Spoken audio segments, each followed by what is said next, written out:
औज़ुबिल्लाहिमिनश्शैतानिर्रजीम बिस्मिल्लाहिर्रहमानिर्रहीम। Welcome back to free maths YouTube channel. आज हम इस वीडियो लेक्चर में एक्सरसाइज 10.3 को सॉल्व करेंगे, जो कि इंटेक मैथमेटिक्स बुक को हम सॉल्व करते आ रहे हैं। मैंने पिछली वीडियोस में 10.1 और 10.2 को सॉल्व किया हुआ है, तो यहाँ पे हम 10.3 को सॉल्व कर रहे हैं।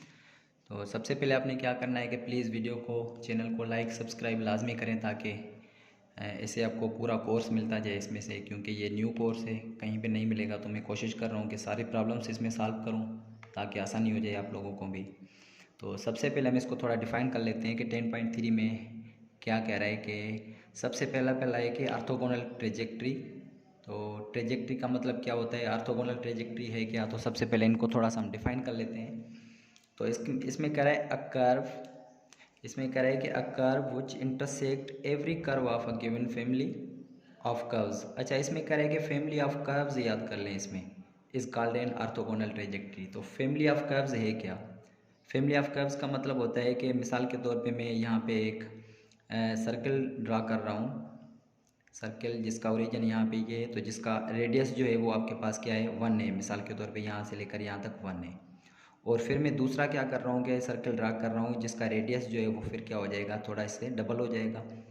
फिर हम क्या कर रहे हैं कि इसी तरीके से हम तीसरा सर्कल इसको ड्रा कर रहे हैं, तो फिर इसका क्या हो जाएगा, रेडियस चेंज हो जाएगा। इसका मतलब कि इसका रेडियस 2 हो जाएगा, इसका 3 हो जाएगा। तो यहाँ पे हमने एक पहले इक्वेशन पढ़ी हुई है, एक आपको अगर याद हो तो, x square plus y square is equal to r square. इसका मतलब ये हुआ कि जब यहाँ पे रेडियस में 1 पुट कर रहा हूँ तो ये आपके पास ये वाला आपके पास सर्कल बनेगा। अगर मैं रेडियस अगर 2 पुट कर दूँ तो इसका मतलब ये हुआ कि यहाँ पे ये 4 हो जाएगा मिसाल। तो 2 का स्क्वायर क्या हो जाएगा आपके पास, ये 4 हो जाएगा। अगर 3 में पुट कर लेता हूँ तो 9 हो जाएगा। इसी तरीके से आपके ये क्या हो जाएंगे, ये सर्कल्स जनरेट हो जाएंगे। तो इसमें कह रहा है कि a curve which intersect every curve of a given family of curves. अब देखें ये फैमिली ऑफ कर्व्स है, यहाँ पे देखें। तो फिर ऐसी लाइन दूसरी जो कि इनके फैमिली ऑफ कर्व्स को फिर से क्या करें, इंटरसेक्ट करें। मिसाल के तौर पे मैं यहाँ पे क्या कर रहा हूँ कि एक लाइन जो आ रही है, मिसाल यहाँ से लेकर यहाँ तक कट कर रही है। फिर दूसरी आपके पास क्या आ रही है कि लाइन यहाँ से लेकर यहाँ तक कट कर रही है। यहाँ से लेकर फिर आप क्या करेंगे कि इसको यहाँ से लेकर कट कर रहे हैं। अब फिर से एक लाइन आ रही है जो इसको हम यहाँ से कट कर रहे हैं। तो हम यहाँ पे क्या कहेंगे कि ये जो आपके पास L1 है, मिसाल L2 है और ये L3 है, और ये भी आपके पास क्या है कि ये कर्व्स हैं, ये C1 कर लें और ये C2 कर लें और ये C3 कर लें मिसाल। तो ये देखें ये भी कर्व्स हैं और ये भी आपके पास क्या है, लाइन से, या कर्व्स भी इसको आप कह सकते हैं। तो वो जो लाइन आपके पास होगी इन कर्व्स के ऊपर देखें कि ये बिल्कुल 90 होगा। 90 का मतलब यहाँ पे परपेंडिकुलर होगा। देखें ये इसके ऊपर भी परपेंडिकुलर बन रहा है, इसके ऊपर भी परपेंडिकुलर और इसके ऊपर भी परपेंडिकुलर बन रहा है आपके पास। तो ये जो फंक्शन हो जाएगा इसी तरीके का, ये हम कैसे लिखेंगे कि ये फंक्शन है आपका F of X comma Y comma C का इज इक्वल टू 0। ये फंक्शन है एक हमारे पास, ठीक है। तो ये इसका अगर हम इक्वेशन में बनाएंगे तो ये कैसा बन जाएगा, एक्स स्क्वायर और ये फिर y square is equal to क्या होता है आपके पास, सी होता है, ठीक है, कांस्टेंट होता है। तो कांस्टेंट कोई भी आप ले सकते हैं। तो अगर इस तरफ लेकर आएंगे तो ये हो जाएगा x square plus y square minus c is equal to 0। तो इसको हम कहेंगे ये जो फंक्शन है ये आपका क्या हो जाएगा, एक्स वाई और सी का हो जाएगा। याद कर लें ये बिल्कुल क्या होता है कि परपेंडिकुलर होता है और इसमें कुछ भी नहीं होता। ऑल सर्कल्स, इसमें जितने भी सर्कल बन रहे हैं। चलिए अब हम ओरिजिनल चल रहे हैं, हमारे जो मेन टॉपिक है हमारा कि एक्सरसाइज सॉल्व करना है हमने। तो एक्सरसाइज को सॉल्व करने के लिए हम क्या करेंगे, इसको चेक करते हैं। तो एक्सरसाइज में सबसे पहले हम याद कर लें कि स्टेप्स टू फाइंड, हम क्या करेंगे कि ऑर्थोगोनल ट्रेजेक्ट्री फाइंड करने के लिए कुछ स्टेप्स हैं, वो आप याद कर लें, इसके स्टेप्स हैं, ठीक है। और फिर हम इसको सॉल्व करते हैं। अच्छा, तो यहाँ पे हमारे पास कुछ स्टेप्स हैं कि ऑर्थोगोनल ट्रेजेक्ट्री फाइंड करने के लिए स्टेप्स याद कर लें। कि सबसे पहले आपने क्या है कि एक फंक्शन गिवन होगा f of x y c का, और फिर हम सेकंड स्टेप में क्या करेंगे कि डेरिवेटिव हमने फाइंड करना है। देखें डी वाई अपन डी एक्स फाइंड करना है। थर्ड स्टेप में क्या करना है कि डेरिवेटिव को डी वाई अपन डी एक्स को minus D x upon D Y के साथ रिप्लेस करना है, ये याद कर लें, ठीक है। और फिर फोर्थ स्टेप में क्या करना है कि सॉल्व द डिफरेंशियल इक्वेशन। इसके बाद जो डिफरेंशियल इक्वेशन आएगी हम इसको क्या करेंगे, ये सॉल्व करेंगे इसको। तो चलें सबसे पहला मैं क्वेश्चन लिख लेता हूँ और उसके बाद उसको सॉल्व करते हैं। तो अब हमारे पास देखें इसमें क्वेश्चन नंबर 1 कह रहा है कि आप क्या करें, find the orthogonal trajectory of curves. आपने क्या करना है कि इस कर्व के ऊपर आपने ऑर्थोगोनल ट्रेजेक्ट्री फाइंड करनी है। तो सबसे पहले हमारे पास क्या है कि सॉल्यूशन के लिए हम सबसे पहला हम क्या करेंगे, स्टेप जो हमारे पास है सॉल्यूशन का, वो हम क्या करेंगे, इसमें एक पहला स्टेप जो हमने पढ़ा था कि हमने क्या करना है कि ये गिवन जो फंक्शन होगा उसके ऊपर आपके पास क्या ये फंक्शन कौन सा मिला हुआ है, ये हमारे पास है y is equal to ax²। ये हमारे पास इक्वेशन नंबर 1 मिली हुई है आपके पास। अब हम क्या करेंगे, इसको हम सेकंड स्टेप में क्या है कि डेरिवेटिव इसका आप फाइंड करें। तो यहाँ से आप इसको क्या करेंगे, डेरिवेटिव करेंगे। तो मैं अगर इसको डेरिवेटिव कर दूँ तो ये हो जाएगा आपके पास dy/dx हो जाएगा। सही है, इसका डेरिवेटिव जब हम कर लेते हैं तो इज इक्वल टू, ये इसका पावर के रूल के हिसाब से करेंगे तो ये हो जाएगा 2ax। तो ये आपके पास एक इक्वेशन बन गई है। सही है, अब इसमें हम क्या करेंगे कि ऊपर वाले फंक्शन में से a की वैल्यू फाइंड आउट करें। यहाँ से मैं a की वैल्यू अगर फाइंड आउट करूँ तो a इज इक्वल टू क्या बन जाएगा, ये y/x² बन जाएगा। ठीक है, यहाँ से तो अब a की वैल्यू अगर मैं इसमें पुट कर देता हूँ तो फिर आपके पास जो फंक्शन बचेगा, मतलब ये डेरिवेटिव वाला, वो आपके पास क्या बनेगा, ये 2 हम सेम रखेंगे।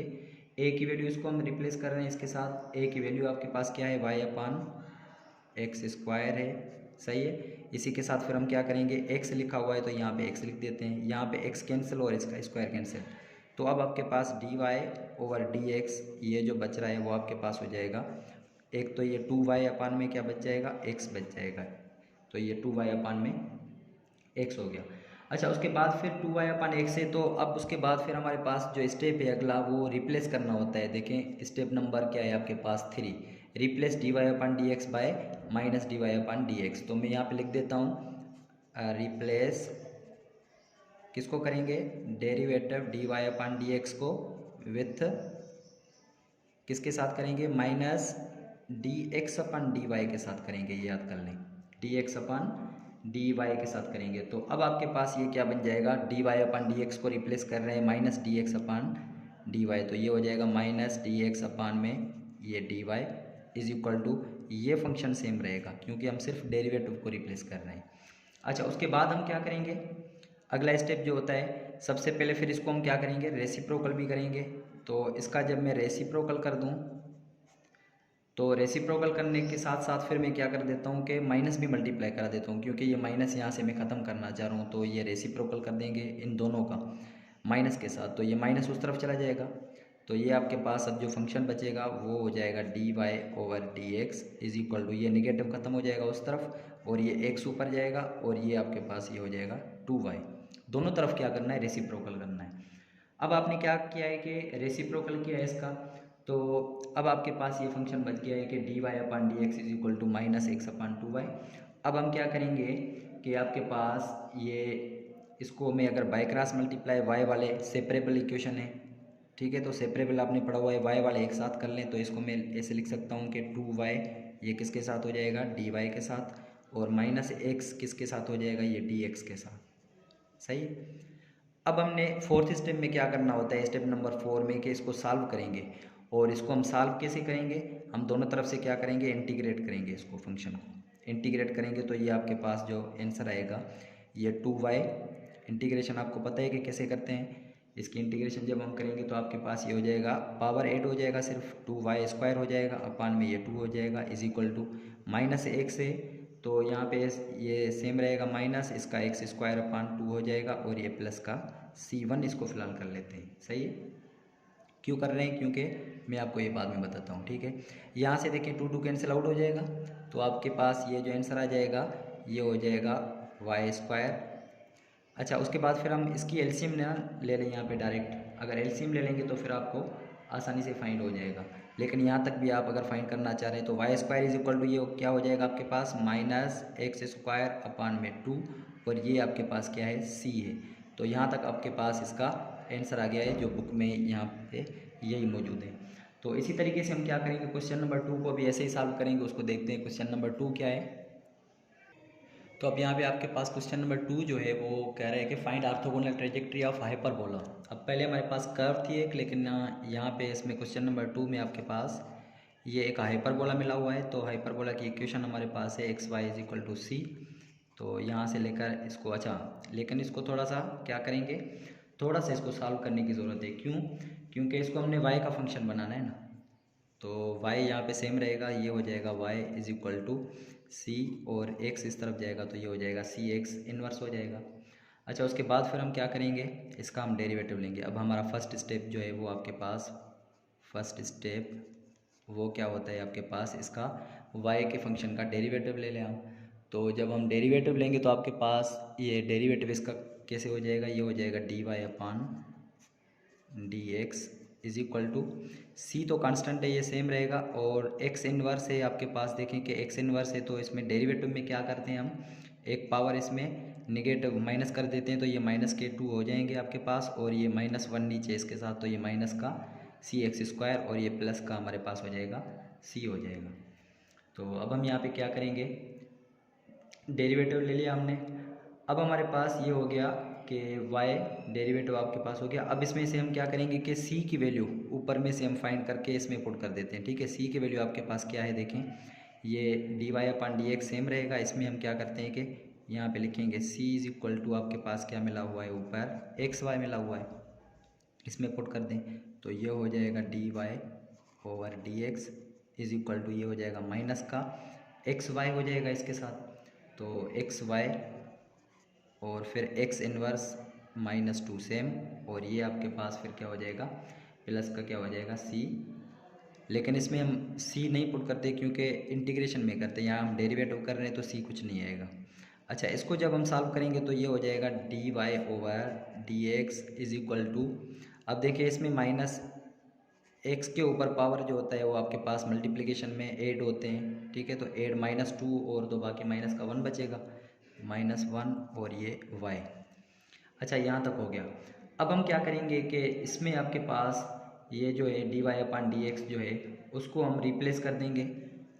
अब रिप्लेस करना है किसको, डी वाई अपान डी एक्स को, डी वाई अपान डी एक्स को इसके निगेटिव के साथ, तो ये हो जाएगा माइनस का d x upon d y is equal to minus x inverse y हो जाएगा। तो यहाँ से दोनों तरफ से निगेटिव निगेटिव कैंसिल आउट हो जाएंगे आपके पास, ये कैंसिल ये कैंसिल, तो अब आपके पास ये हो क्या डी वाई, सॉरी इसको हम फिलहाल D x upon d Y रखते हैं। इसको मैं ऐसे लिख सकता हूँ, इनवर्स है तो यहाँ पे वाई अपान एक्स लिख सकते हैं बिल्कुल। अब इसी तरीके से फिर हम क्या करेंगे कि रेसिप्रोकल इसका कर देते हैं हम। अगला जो स्टेप हमारा होता है कि इसको हम क्या कर दें कि रेसिप्रोकल कर लें, लेकिन निगेटिव के साथ। निगेटिव के साथ जब हम इसको रेसिप्रोकल करेंगे तो आपके पास अच्छा, निगेटिव करने की ज़रूरत भी नहीं है हमारे पास। क्यों नहीं है, क्योंकि यहाँ पे हमारे पास ऑलरेडी ये देखें कि इसमें रेसिप्रोकल की हम निगेटिव तब यहाँ पे जब यहाँ निगेटिव हो, लेकिन यहाँ पे इसको हम निगेटिव ही कर, सॉरी रेसिप्रोकल कर देंगे, तो ये हो जाएगा आपके पास D Y over D X, और ये आपके पास क्या बन जाएगा, एक्स अपान वाई बन जाएगा। अब सेपरेबल इक्वेशन में क्या है, y वाले dy के साथ, तो ये हो जाएगा y dy is equal to x d x. अब ये जो आपके पास इक्वेशन आई है इसको हम क्या कर देंगे, इंटीग्रेट कर देंगे लास्ट में, क्योंकि डिफरेंशियल इक्वेशन को सॉल्व भी करना है। तो अब ये हो जाएगा आपके पास वाई स्क्वायर अपान में 2 is equal to x square upon 2, और ये प्लस का कांस्टेंट हो जाएगा c1 हो जाएगा। तो यहाँ से देखें कि इसकी एलसीएम ले लें, ये हो जाएगा आपके पास वाई स्क्वायर अपान में 2 is equal to x square plus 2c1 upon में आपकी 2 एलसीएम, 2 कैंसिल आउट हो जाएगा यहाँ से। ठीक है, तो ये हो जाएगा आपके पास। अब इक्वेशन जो बनेगी वाई स्क्वायर, एक्स स्क्वायर उस तरफ है इस तरफ लेकर आए, माइनस का x square is equal to आपके पास क्या है 2c1 है, लेकिन 2c1 यहाँ कांस्टेंट है तो इसको हम कंसीडर कर सकते हैं कि ये सिर्फ आपका कांस्टेंट है। तो ये हो गया आपके पास आंसर इसका क्वेश्चन नंबर 2 का। तो बहुत आसान क्वेश्चन है इसके। अब हम चलेंगे इसी के क्वेश्चन नंबर 3 की तरफ, तो उसको देखते हैं। अब हमारे पास इसमें क्वेश्चन नंबर 3 में कह रहा है कि आप क्या करेंगे, find orthogonal trajectory of family of parabolas y is equal to 4ax। अब आपके पास क्या है, पैराबोला है, तो इसमें पैराबोला आपके पास है y square is equal to 4ax। तो अब आपके पास इसमें जो है ना y square is equal to 4ax है, तो हम सबसे पहले क्या करेंगे, इसका हम डेरिवेटिव लेते हैं सबसे पहले आप इसको फाइंड कर लें। ठीक है, तो यहाँ पे हो जाएगा 2y और फिर इसके साथ हो जाएगा dy over dx is equal to 4ax, x का 1 हो जाएगा, तो ये आपके पास क्या बन जाएगा, a बन जाएगा। यहाँ से 2 और यहाँ से 2 को टेबल लगा दें, तो यहाँ से आपके पास y उस तरफ चला जाएगा, तो ये हो जाएगा dy/dx is equal to y उस तरफ जाकर क्या करेगा 2a हो जाएगा यहाँ पे, और यहाँ पे आपके पास डिवाइड आकर करेगा। तो ये आपके पास हो गया, क्या बन गया है आपके पास 2a। ठीक है, अब हम क्या करेंगे कि आपके पास ये क्या है कि 2a/y है, तो हम क्या कर देंगे कि इसमें से वैल्यू अब पुट कर देंगे। वैल्यू किसकी हम पुट कर रहे हैं, अब हम a की वैल्यू ऊपर में से फाइंड करेंगे और इसमें वैल्यू पुट कर देंगे। तो a की वैल्यू यहाँ से फाइंड आउट करें, तो ये 4a इस तरफ हो तो ये हो जाएंगे y² / 4x हो जाएंगे। तो मैं अगर यहाँ पे इसकी a की वैल्यू पुट कर दूँ तो आपकी इक्वेशन कुछ इस तरीके से बनेगी, dy/dx is equal to 2 same रखेंगे। ठीक है, और इसी के साथ हम क्या करेंगे कि a की वैल्यू जो है, a की वैल्यू आप क्या पुट करके आए, y² यहाँ पे पुट करेंगे, तो ये हो जाएगा y²/4x और डिवाइडेड बाय आपका क्या हो जाएगा, ये y हो जाएगा। तो ये आपके पास y हो गया। अब हम क्या करेंगे, यहाँ से 2 का यहाँ पे 2 टाइम्स स्टेप लग जाएगा, इसको हम और सिंप्लीफाई करेंगे तो ये हो जाएगा dy/dx। अच्छा, y² ये हो जाएगा y² ये हो गया 2x। इसमें हम इसको मल्टीप्लाई में चेंज करेंगे तो ये हो जाएगा 1/y। यहाँ से y और y का स्क्वायर कैंसिल आउट हो जाएगा, तो यहाँ से आपका अब जो dy/dx बचेगा वो आपके पास कुछ इस तरह से बचेगा कि यहाँ पे सिर्फ आपका y बचा है और अपान में ये आपके पास क्या है 2x है, तो ये आपके पास हो गया 2x। अच्छा, y/2x हो गया। अब हम क्या करेंगे कि dy/dx जो है आपके पास हो गया ये y/2x। अब हम क्या करेंगे, इसको रिप्लेस कर देंगे। रिप्लेस किसके साथ करना है, आप पहले करते हैं रिप्लेस -dx/dy के साथ। तो मैं अगर इसको रिप्लेस कर दूं तो ये हो जाएगा -dx/dy इज इक्वल टू आपका हो जाएगा y/2x हो जाएगा। ठीक है, तो ये आपके पास हो गया -dx/dy is equal to y/2x। अच्छा, ये इसका निगेटिव ख़त्म कर दूं तो ये हो जाएगा आपके पास dx/dy is equal to -y/2x। अब यहाँ तक हो गया। अब हम क्या करेंगे इसमें कि इसको अब dx/dy है। अब हम क्या करेंगे, इसका रेसिप्रोकल कर देंगे। आप इसको क्या कर देंगे, रेसिप्रोकल कर दें। इसका रेसिप्रोकल कर देंगे तो ये हो जाएगा dy/dx इज इक्वल टू, यहाँ से आपके पास क्या हो जाएगा, ये हो जाएगा -2x/y। अब हमने सिर्फ क्या किया था, इसका रेसिप्रोकल किया है। तो रेसिप्रोकल करने के बाद हम क्या करेंगे कि सेपरेबल इक्वेशन है, इसको हम ऐसे भी लिख सकते हैं, y जो है dy के साथ कर दें और इसी के साथ -2x जो है वो dx के साथ कर दें। अब ये वाली जो इक्वेशन होगी हम इसको क्या करेंगे कि सॉल्व करेंगे आगे। और सॉल्व किस तरीके से करेंगे, हम इसको इंटीग्रेट करेंगे तो हमारे पास इसका आंसर आ जाएगा। तो इसको हम चलें इसको इंटीग्रेट कर देते हैं।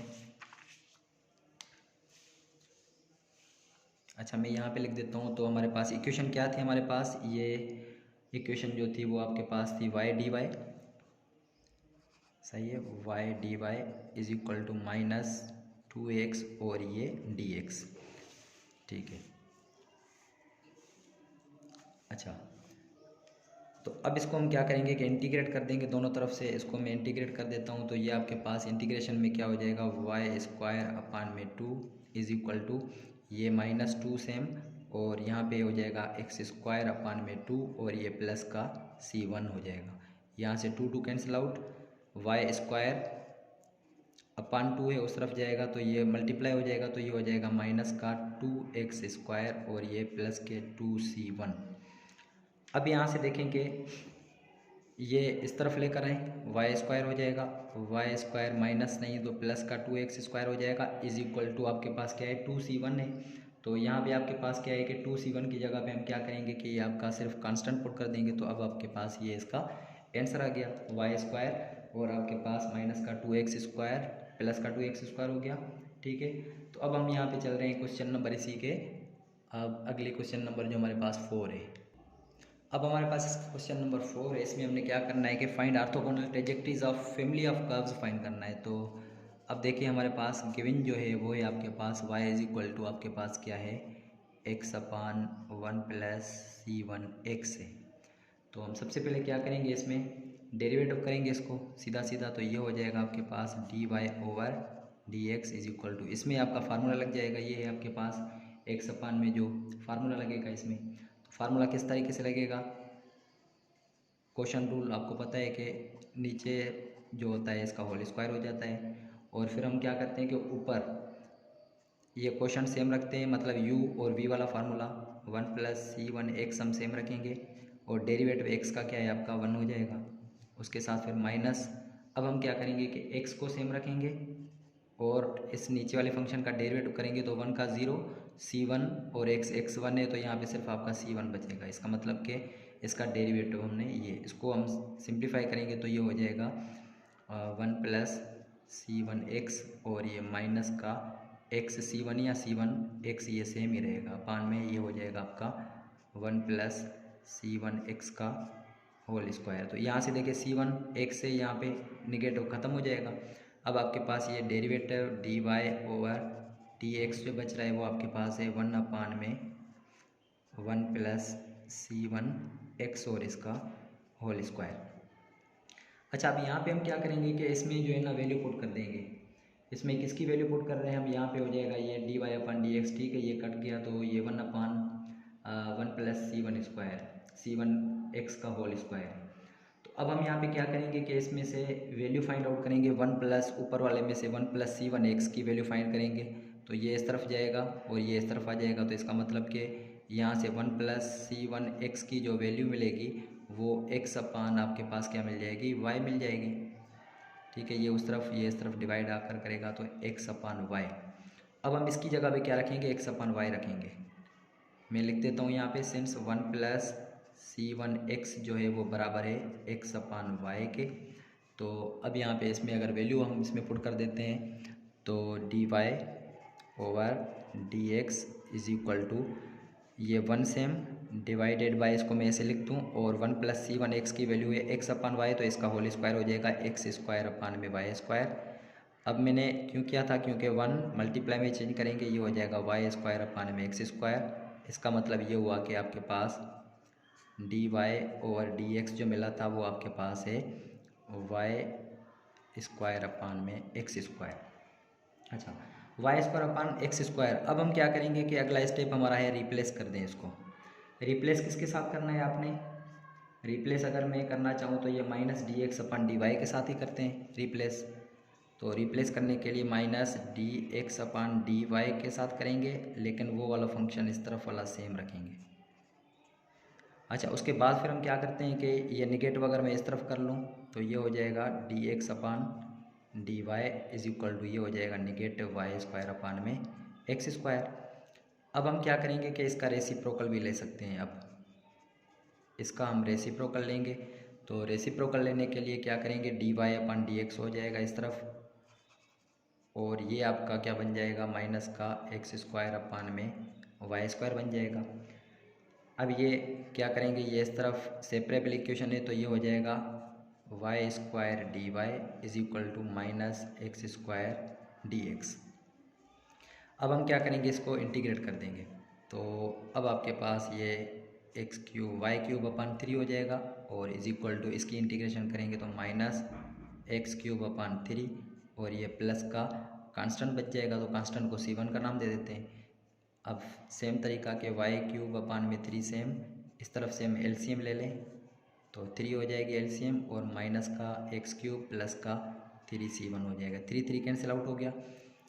अब हमारे पास इसका जो आंसर आएगा वो y³ है, और उसको इस तरफ लेकर आए तो ये प्लस का x³ हो जाएगा इज इक्वल टू 3c1 की जगह पे हम c को पुट कर दें, तब भी बात सेम ही है, अगर उसको उसकी तरफ से पुट कर दें तब भी सेम है। तो यहाँ तक इसका आंसर कंप्लीट हो गया।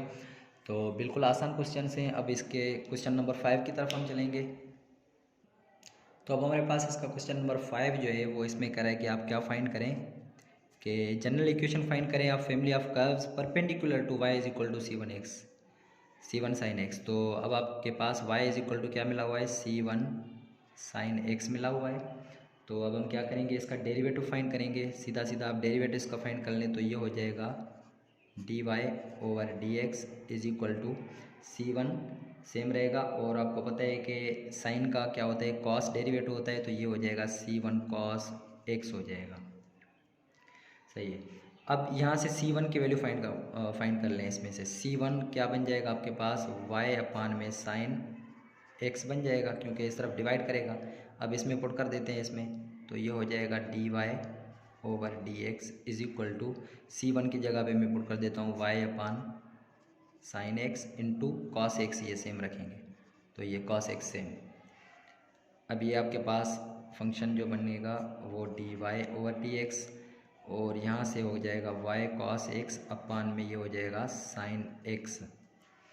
अब हम क्या करेंगे कि अगला स्टेप जो हमारा होता है वो आपके पास होता है कि इसको हम क्या कर लें, रिप्लेस कर दें। ठीक है, रिप्लेस किसके साथ करना है आपने, रिप्लेस इसको कर देते हैं माइनस, रिप्लेस में यहाँ पे फिर से लिख देता हूँ कि रिप्लेस किसके साथ करते हैं, माइनस dx अपान dy के साथ।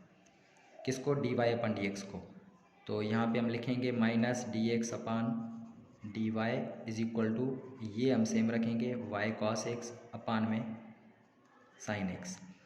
तो अब हम क्या करेंगे, इसको हमने रिप्लेस भी कर लिया है। अब हम इसका क्या करेंगे कि इसका रेसिप्रोकल ले लेंगे हमारे पास। तो रेसिप्रोकल माइनस इस तरफ कर लें, फिर रेसिप्रोकल ले लें तब भी ठीक है। यहाँ रेसिप्रोकल माइनस लेकर इसका ले लें, माइनस उस तरफ लेकर जाऊँगा तो ये हो जाएगा dy/dx। तो ये आपके पास हो जाएगा माइनस का साइन x अपान में y, और ये कॉस x हो जाएगा, क्योंकि हमने इसका क्या किया है, रेसिप्रोकल किया है। तो अब हम क्या करेंगे, इसको y यहाँ पे जो है उस तरफ जाएगा और dx यहाँ पे इस तरफ जाएगा। तो इसको हम यहाँ पे लिख सकते हैं कि y dy is equal to, यहाँ पे माइनस साइन x अपान में ये क्या है आपके पास cos x, और ये dx इस तरफ आएगा। अब देखें ये जो फंक्शन आता है हम इसकी इंटीग्रेशन कर लेते हैं। अब इंटीग्रेशन जब हम इसकी करेंगे तो आपके पास इंटीग्रेशन में इसका आंसर जो आ जाएगा वो y का जब इंटीग्रेशन करेंगे तो y² अपान में 2 हो जाएगा इज इक्वल टू, इसमें हमारा फार्मूला लग जाएगा कि नीचे आपके पास देखिए ये फंक्शन है और ऊपर माइनस साइन x, ये इसका डेरिवेटिव ऊपर है। ठीक है, फंक्शन नीचे और डेरिवेटिव ऊपर है। तो यहाँ पे हम फार्मूला कौन सा लगाएंगे, मैं यहाँ पे लिख देता हूँ कि इंटीग्रेशन में जब आपके पास ऊपर डेरिवेटिव हो और नीचे इसका क्या हो, फंक्शन हो, तो ये किसके बराबर होता है, ln f(x) के बराबर होता है। ठीक है, ये फार्मूला यहाँ पे लगेगा तो हम इसको लिख देंगे। अब हमारे पास क्या आ जाएगा, ln f(x) मतलब कि फंक्शन आपका कौन सा है, cos x है। तो मैं यहाँ पे cos x लिख देता हूँ और ये प्लस का c1 लिख देते हैं। अच्छा, अब यहाँ पे बुक में आंसर ये नहीं है क्योंकि उसको सॉल्व भी करेंगे। ये हो जाएगा y² इज इक्वल टू 2 उस तरफ मल्टीप्लाई हो जाएगा तो ये हो जाएगा 2ln और ये cos x और ये प्लस का 2c1। अच्छा, इसको और भी सॉल्व करें, 2ln के आगे जो आपके पास कोएफिशिएंट होता है तो उसका पावर बन जाता है। तो इसको मैं ऐसे लिख सकता हूँ y² is equal to ln cos² x और ये प्लस का 2c1, ऐसे भी लिख सकते हैं। ठीक है, अच्छा इसको और भी सॉल्व करें तो ये 2c इस तरफ आ जाएगा तो क्या हो जाएगा, निगेटिव हो जाएगा आपके पास। तो इसको जब सॉल्व करेंगे तो आपके पास निगेटिव आ जाएगा। चलिए निगेटिव कर लेते हैं उस तरफ, तो ये हो जाएगा y² और ये आपके पास क्या बन जाएगा, माइनस का 2c1 इज इक्वल टू, यहाँ पे सेम रखेंगे ln cos² x। अब मैं क्या कर देता हूँ कि ln को ख़त्म करने के लिए हम क्या करते हैं, दोनों तरफ से एक्सपोनेंशियल ले लेते हैं। तो जब मैं दोनों तरफ से लूँगा तो ये आपके पास e हो जाएगा, e के ऊपर पावर क्या हो जाएगा, y² minus 2c1 is equal to, e और ln कट जाएंगे, बाकी आपके पास क्या बच जाएंगे, cos² बच जाएंगे, तो cos² x बच जाएगा। सही है। अब हम क्या करेंगे कि इसके e के ऊपर जो पावर है मैं इसको अगर अलग अलग कर दूं तब भी ऐसे कर सकते हैं आप। e के ऊपर मैं पावर जो है ना y² अलग करता हूं इंटू e के ऊपर पावर माइनस 2c1 अलग कर दूं तब भी ये ठीक है, cos² x, क्योंकि हमने बुक वाला आंसर चाहिए, बुक वाला आंसर फाइंड करना है हमने। तो अब हम क्या करेंगे कि ये इन्वर्स में है तो इसको मैं अगर सॉल्व कर लूँ तो ये हो जाएगा e⁻y² अपान में ये हो जाएगा e⁻2c1 हो जाएगा is equal to cos² x हो जाएगा। अब इसको और भी सॉल्व करें क्योंकि बुक वाला आंसर आपको चाहिए, तो ये डिवाइड हो रहा है उस तरफ मल्टीप्लाई, तो ये आपके पास अब जो आंसर आ जाएगा वो आ जाएगा e⁻y² is equal to e⁻2c1 और ये cos² x। तो अब शायद यही है बुक में, तो यहाँ तक आपका जो है ना आंसर आ गया है, बिल्कुल एक्यूरेट आंसर आया है आपके पास। तो अब हम अच्छा, लेकिन फिर और भी इसमें है, क्योंकि ई जो है ये आपके पास क्या है, आपके पास देखें कि ई पावर वाई स्क्वायर सेम, और ई पावर सी वन आपके पास जो है ना वो आपके पास क्या है, कांस्टेंट है। तो इसकी जगह पे मैं क्या कर दूंगा, कांस्टेंट लगा दूंगा। तो ये आप इसको लिख सकते हैं कांस्टेंट मतलब सी, और ये कॉस स्क्वायर एक्स। तो ये आपका अब आंसर आ गया बिल्कुल एक्यूरेट जो बुक में है आपका। तो अब इंशाल्लाह इसके लास्ट क्वेश्चन की तरफ चल रहे हैं, इसको लास्ट क्वेश्चन को सॉल्व करते हैं। ठीक है, तो अब हमारे पास इसका लास्ट क्वेश्चन जो है इसमें 6 में कह रहा है कि आप general equation of family of curves perpendicular to this, ये आपने क्या करना है, इसको सॉल्व करना है। तो सबसे पहले हमने क्या करना होगा कि यहाँ से हमारे पास जो ये फंक्शन है, ठीक है, इसको हम क्या करेंगे कि डेरिवेटिव करेंगे। डेरिवेटिव करने के लिए ये फंक्शन हम लिखते हैं कि फंक्शन आपके पास क्या है, एक्स के ऊपर पावर 1/3 प्लस वाई के ऊपर 1/3 इज इक्वल टू सी। तो डेरिवेटिव जब हम करेंगे तो डेरिवेटिव कैसे करते हैं कि इसका पावर जो होता है वो नीचे आ जाता है। इसका मतलब कि 1/3 एक्स के ऊपर पावर क्या हो जाएगा, ये जो पावर होता है उसमें से एक माइनस कर देते हैं, ठीक है। और फिर से 1/3 सेम वाई के ऊपर जो पावर है 1/3 इसमें से माइनस एक कर देते हैं, इज इक्वल टू कांस्टेंट है तो उसका ज़ीरो डेरिवेटिव 1/3 दोनों में से अगर मैं कॉमन ले लूँ तो यहाँ से आपके पास एक्स के ऊपर पावर 3 1 × 3, इसका मतलब -2/3 बचेगा, और प्लस वाई के ऊपर भी आपके पास क्या बचेगा, -2/3 बचेगा, इज इक्वल टू 0। 1/3 उस तरफ जाएगा तो ये आपका क्या हो जाएगा, कैंसिल आउट हो जाएगा। इसका मतलब कि आपके पास इक्वेशन सिर्फ क्या बची है, x -2/3 प्लस वाई के ऊपर -2/3 इज इक्वल टू 0। अब यहाँ तक तो हमारे पास इसका जो है ना यहाँ तक आंसर आ गया है। अब हम क्या करेंगे कि आपके पास ये क्या है, सॉरी यहाँ पे हमने थोड़ी सी गलती कर दी थी, क्योंकि y का जो डेरिवेटिव करते हैं उसके साथ हम dy/dx भी यूज़ करते हैं। तो ये हो जाएगा dy/dx। तो यहाँ पे हम क्या करेंगे, dy/dx रखेंगे, यहाँ पे भी हम क्या रखेंगे, dy/dx रखेंगे। मैं थोड़ा सा इसको सही करके लिख देता हूँ। तो ये हो जाएगा x के ऊपर पावर -2/3, और ये हो जाएगा प्लस dy/dx, क्योंकि हम y का जब भी डेरिवेटिव x के हिसाब से लेते हैं तो उसके साथ dy/dx रखना लाजमी है। तो यहाँ तक आपके पास ये हो गया। अब हम क्या करेंगे कि dy/dx को अकेला यहाँ पे अलग रखना है, और बाकियों को क्या करना है, उस तरफ लेकर जाना है। तो ये उस तरफ जाएगा माइनस का हो जाएगा, ठीक है। तो मैं अगर इसको उस तरफ भेज दूँ तो यहाँ से आपका सिर्फ dy/dx अकेला करना चाह रहा हूँ मैं, तो ये निगेटिव हो जाएगा -2/3, और ये मल्टीप्लाई हो रहा है उस तरफ क्या हो जाएगा, आपका डिवाइड हो जाएगा। इसका मतलब कि -2/3 सही है। यहाँ तक तो आपके पास बिल्कुल सही है। अब हम क्या करेंगे, इसी को हम अगर सॉल्व आउट कर रहे हैं तो अब मैं क्या करूँगा कि निगेटिव पावर है, मैं उसको क्या करना चाह रहा हूँ कि पॉजिटिव करना चाह रहा हूँ। मैं यहीं पे लिख देता हूँ ताकि आपको थोड़ा सा यहाँ से कंटिन्यू लगे।